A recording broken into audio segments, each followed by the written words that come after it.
8h08 e nós damos sequência então com a primeira entrevista de hoje. Nós vamos conversar via remota, né? Ele está nos acompanhando também. O Luiz Antônio Albiero, que é advogado público, que se apresenta como cronista, contista, poeta e aspirante a romancista. Ele que vai lançar seu livro no dia 19. O autor nasceu em 19 de novembro de 1963, no interior de São Paulo, aqui no município de Rafar. Então, que era distrito de Capivari, então é da nossa terra. Ele que em 1989 foi eleito vereador de Capivari pelo Partido dos Trabalhadores e em 2001 foi eleito para seu segundo mandato. Luiz Antônio Albiero, você nos ouve?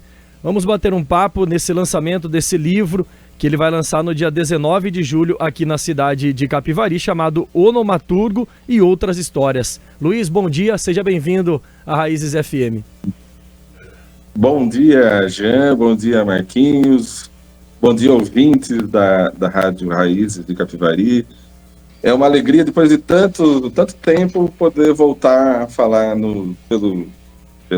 pelas ondas da FM Raízes. É uma alegria muito grande. O Onomaturgo é um personagem que cria palavras novas, né, Albiero? Fala um pouquinho sobre esse livro, sobre o mote desse livro. Então, na verdade é um livro de contos, né? Não é uma história sobre são 13 histórias diferentes, das mais diversas inspirações, temáticas. E o Onomaturgo, eu escolhi ele para dar título ao livro, porque eu achei o mais peculiar de todos os outros, né? Sim. E o Onomaturgo é isso. Na verdade, esse era para ser o segredo do livro, mas enfim. Eu já dei um spoiler já, então. Enfim, eu prefiro falar deu estrago, né? Porque eu não gosto de usar expressões em inglês. Sim. Spoiler, prefiro usar estrago. Aliás, eu fiz uma auto-entrevista comigo mesmo, em que eu falo sobre o livro, de um modo geral, e falo dessa expressão, né? E você tem habilidades especiais para nomear coisas? Você considera um onomaturgo? Exatamente. O onomaturgo. E assim, a intenção, não é uma intenção, porque um livro de contos, quando você começa, você escreve um conto, né? Aí passam-se dias, semanas, às vezes anos, você escreve outro conto. Então não tem um vínculo, um liame entre um e outro, né? Você vai criando, e de repente você tem lá uma quantidade de contos, e você fala, bom, aqui dá um livro. E eu mandei para a editora A Rua do Sabão gostou do livro. A Rua do Sabão é uma editora jovem de Santo André. O editor, Leonardo Garzaro, é um escritor que já foi indicado, já teve o livro dele indicado por Jabuti, né, recentemente. E eles gostaram do livro e estão apostando no meu livrinho. Você está preparando esse livro desde quando, Luiz? Na verdade, eu escrevo contos desde quando eu não sabia exatamente se era conto ou o que fosse, né? Enfim, desde que eu trabalhava, o Marquinho vai lembrar, hoje eu acho que nem tanto. Desde que eu trabalhava na Tribuna Regional. Hoje eu não era nascido. Você lembra, Marquinho? Opa! Da Tribuna? Sim, Tribuna foi um jornal que existiu no final dos anos 70, no início dos 80, e foi meu primeiro emprego. Aliás, queria deixar um abraço à família do saudoso Gilberto Aniquino, que era o proprietário do jornal, e eu soube, muito entristecido, que ele faleceu recentemente, né? Então eu quero deixar minhas condolências à família. Mas eu trabalhei lá dos meus 17 anos até os 20, até partir para o cargo de escrevente em Piracicaba. E foi um período muito bom, e foi ali que eu comecei a produzir os contos. Os contos deste livro, especificamente, eles já são mais recentes. O primeiro, acho que o mais antigo deles, surgiu na pandemia, durante a pandemia, que é o Locatário, que é a história de um de um sujeito idoso, aposentado, uma pessoa dotada de muita bondade, que aluga cômodos de fundo de sua casa, e lá vai morar um sujeito que é negacionista da ciência, que acredita na conspiração de que o vírus foi fabricado na China. Enfim, aí eu coloco em embate as duas visões de mundo, né? A visão científica e a visão, enfim, dos equivocados, como eu chamo. Esse deve ser o ponto mais antigo que eu me lembro. Depois surgiram outros que eu criei no âmbito de um curso que eu fiz para aprimorar, para conhecer melhor a estruturação de um conto, que são Traído pelas Ondas e o outro, Lindo de Morrer.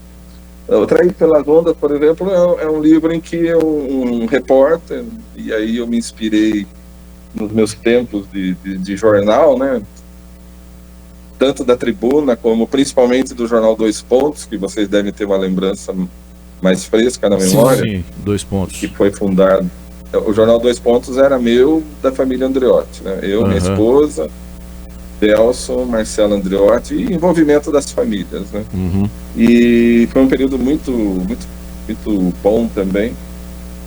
Eu nunca fui um repórter de sair, entrevistar, mas a gente conhece o meio, né? E também, enfim, é um repórter que entrevista uma celebridade atemporal, ou seja, não é dos tempos de hoje, né? O conto é ambientado no Rio de Janeiro, nos dias de hoje, com as tecnologias disponíveis, enfim. Mas a personagem entrevistada é alguém de outros tempos. Mas aí fica não vou dar estrago, né? O estrago. Essa palavra não tinha usado ainda, o estrago. Aí eu reivindico a criação. Me surgiu nessa auto-entrevista que eu concedi para falar do livro, né?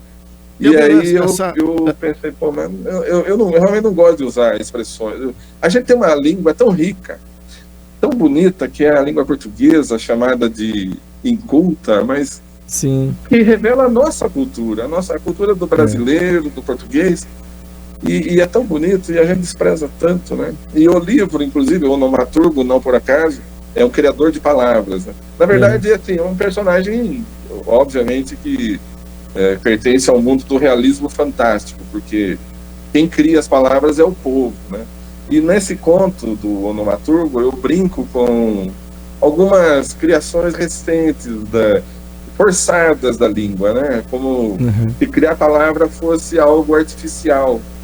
Às vezes e acaba pegando, mas quando é forçado demais, cria uma certa resistência nas pessoas. Quando vocês vão ler, eu vou destinar alguns livros aí para vocês da rádio, né? E até em agradecer. Aliás, eu quero retomar o fio da meada para agradecer ao Carlão, né? Carlos Masqueto, que muito generosamente me convidou para essa entrevista. Então, um abraço ao Carlão, todo o pessoal aí da Raiz, da Larissa, né? Que a gente tem mais contato. Enfim, e é isso. O conto, o livro, eu faço como eu digo que é como uma celebração à palavra, a celebração à nossa língua, a língua portuguesa, que é tão bela, né? Isso, você tem razão mesmo, porque a gente usa muito a palavra em inglês, por exemplo, feedback, né, no trabalho, ao invés de usar o português. Mas, por exemplo, tem palavras igual o estrago, pra mim causou um estranhamento, porque parece que o spoiler é uma coisa mais leve, o estrago parece que é mais agressivo, né? Acho que vai de costume, é questão de costume, né? Mas o significado é esse, é estragar uma surpresa, né? Sim, sim. Spoiler é estragar, salvo engano que eu pesquisei. Que eu acho que porque algumas palavras em português eles usam o inglês, talvez pela fonética, né? Para não parecer uma coisa mais bonita. Eu diria que é mais por força do imperialismo, da cultura estadunidense, né? Também não gosto de falar americana, porque americanos somos todos nós, né?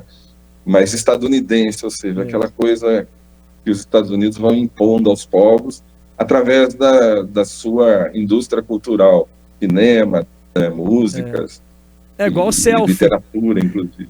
A foto de frente, todo mundo já tirou uma foto de frente, até que o Fantástico fez uma reportagem chamando de selfie. Ficou meio uma coisa meio... selfie.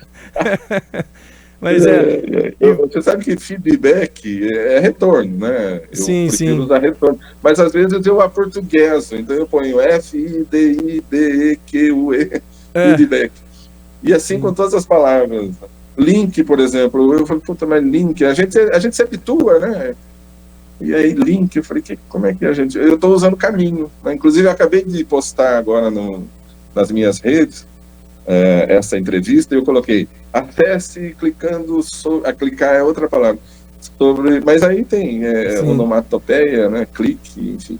Mas sobre o caminho adiante, né? Em vez de usar link, eu preferi usar caminho. Albiero, esse lançamento do livro, ele acontece nesse sábado, é isso? Aqui em Capivari? Ah, sim, a gente quase esquece de falar. É nesse sábado, dia 19, a partir das 15 horas, no Ponto Cultural Casa Rosa. Casa Rosa eu acho que muita gente deve saber. Fica aqui na Rua onde moraram o professor Carlos Lopes de Matos, a sua esposa, a dona Virgínia Bastos de Matos, e todos os filhos, né? A Guta, o João, a Virgínia, o Otávio, enfim. E então é um prédio histórico que ninguém mais reside nele, e que a família, que tem essa propensão à preservação da cultura, especialmente da cultura capivariana, eles adotaram ou destinaram o prédio a eventos culturais. Então lá tem roda de leitura de livros constante. Só que como eu não estou... durante a semana eu resido em Jacareí, por conta do meu trabalho, que é aqui em São José dos Campos, eu não participo. Mas nós escolhemos a Casa Rosa e fomos bem recebidos, e agradeço a Guta por isso, e ao Bruno Bossolan, que toma conta, exatamente por essa característica, né, de ser um ponto de referência da cultura. Fica na Rua General Osório, número 239. Ali para baixo, eu acho que é da Papelaria Conag, né? Isso, para onde da Marrone. É na General Osório. Isso. Então, o lançamento do livro Onomaturgo e Outras Histórias, Luiz Albiero, que é o escritor, que vai estar apresentando, então, a partir das 3 horas da tarde, nesse sábado, né, na Rua General Osório, 239, no centro de Capivari. Luiz, o papo está muito bom, mas nosso tempo é curto aqui. Fica para uma próxima a gente conversar mais sobre os assuntos, sobre a época que você foi vereador também na cidade, mas a gente agradece a sua participação aqui e dedicar um tempo com a gente. Eu que agradeço, Marquinhos, Jean, mas só fazer uma ressalva, porque pode afastar alguns possíveis interessados. Não é um livro de política, não trato de política partidária, não falo, né, são assuntos de temáticas variadas de interesse geral, tá bom? Perfeito. E agradeço ao Carlão pela oportunidade. Perfeito, obrigado. Obrigado, Luiz. Ótima semana, bom lançamento. Obrigado, bom dia a todos.